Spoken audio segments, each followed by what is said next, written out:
In 1984, I left my home in Oregon and drove 2,700 kilometers up the Alaska-Canadian highway in search of adventure. I wanted to see the far north, the mountains, the animals, and the wilderness. Alaska's Denali National Park is over 24,000 square kilometers of wilderness and has only one 145-kilometer-long road. It's in the vast shadow of North America's largest peak, 6,196-meter Mount McKinley. I was an expert backpacker with 12 years of experience. I convinced a friend to fly to Alaska and join me. I was 26 years old. We had 3 days of happy hiking on our own. The fourth day, we thought we hadn't been hiking as fast as we should because we hadn't found the canyon we needed to take us back to the park road. By the sixth day, I couldn't figure out my compass, the topography of my map, and in a moment of frustration and anger, I lost the compass.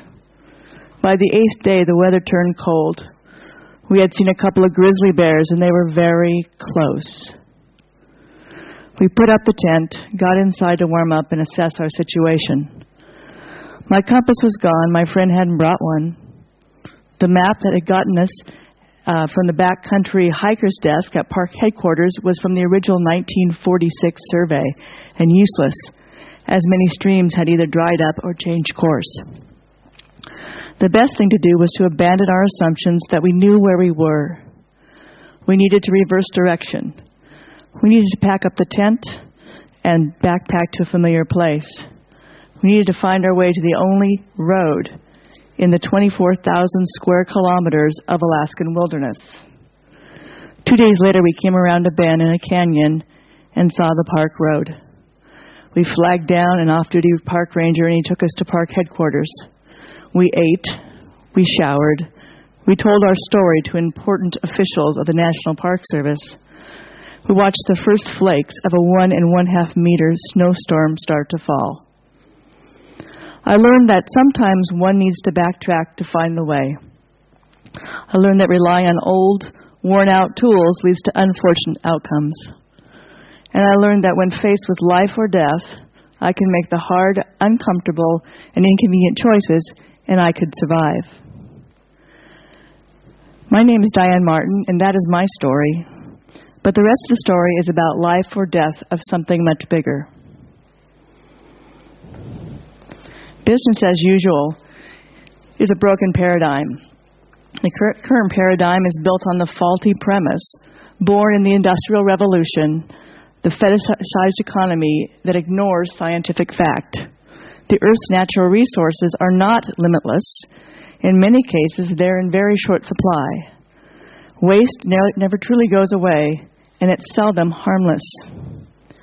For the first time in human history, human use and pollution of fresh water has reached a level where water scarcity will potentially limit food production and ecosystem functions for urban supplies.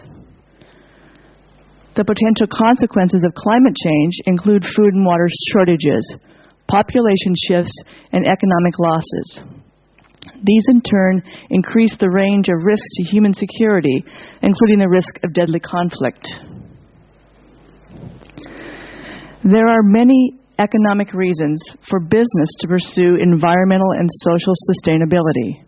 In the end, they all come down to long-term competitive advantage, and together they make the business case.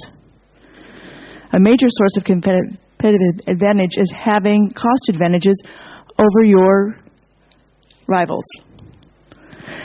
Conserving energy and reducing waste can reduce costs. Firms can convert waste into revenue streams and turn costs into earnings.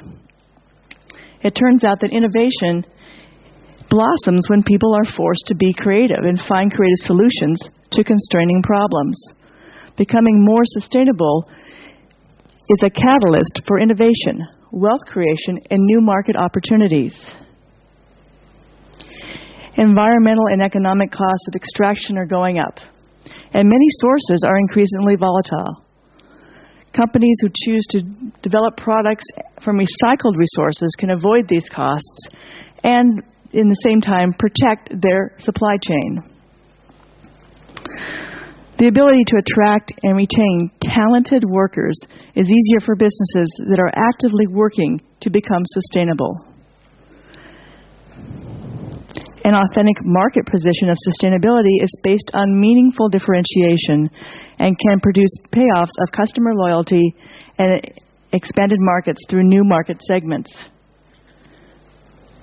And finally, new environmental regulations and standards can certainly be on the horizon, and companies that have to play catch-up are at a disadvantage from those who don't.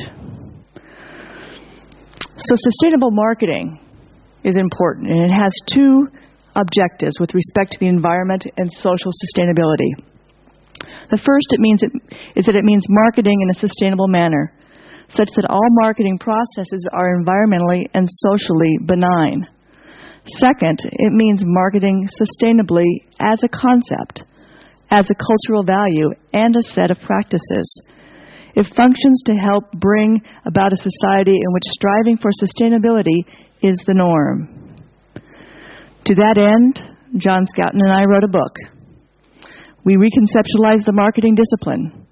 We answered the question, how can marketing be part of the solution rather than part of the problem? Natural capital is the basis of everything that humans value. Without a healthy biosphere and an adequate supply of natural capital, such as ecosystem services, economies can't function and people can't thrive. Human capital is the basis of markets, of workforce, and in fact of all human well-being. Healthy, well-fed, educated people buy and use products and services, and they're likely to function and collaborate in a civil society. Consumer researchers need to do a better job of understanding well-being, and markets need to do a better job of promoting and facilitating it. In many cases, the answer to sustainability doesn't lie so much in consuming less, but rather in consuming differently.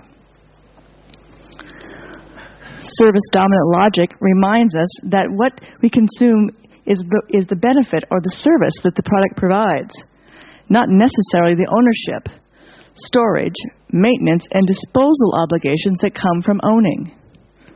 Cradle-to-cradle design ensures that what material is used also gets reused in ways that keep it out of landfills and eliminate the need for resource extraction and virgin production. Distribution and logistics offer obvious ways to create sustainability. It begins with increased efficiencies and moves towards systems that are carbon neutral and even restorative to the environment, such as living buildings and generate more power, which generate more power than they consume in terms of water and energy. Value circles are formed when consumers are integrated back into the channels of distribution and become suppliers, turning consumer waste into resources. Sustainable pricing is like traditional pricing. It's strategic and sensitive to the needs of segmented markets. Growing segments of society are demonstrating the willingness to pay more for products that fit their values. For those who can't or won't pay more, marketers need to find a way to make sustainability affordable. The key to sustainable communication is to establish and tell a compelling brand story.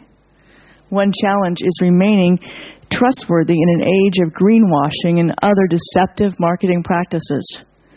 One way companies can establish this trust is through third-party certifications. Here's a current research project to demonstrate sustainable marketing.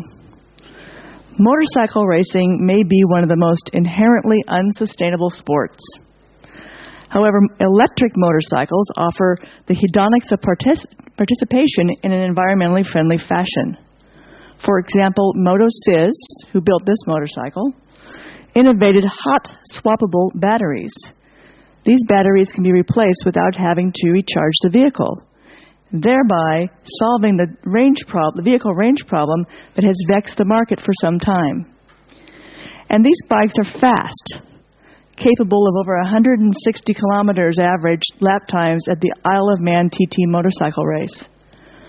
Motus's bikes are arguably the most aerodynamic road racing motorcycles built now, and they weigh 20% less than similarly sized bikes. Most sustainability research focuses on the gap between sustainable attitudes and behavior, or the panacea of corporate social responsibility programs, or anti-consumption ideologies. We take a different approach. Rather than offering another look at the broken business paradigm or self-sacrifice as an identity project, we examine how pleasure affects sustainable consumption practices. So here's the question. Does marketing matter? I think yes. It's a matter of life or death. Thank you.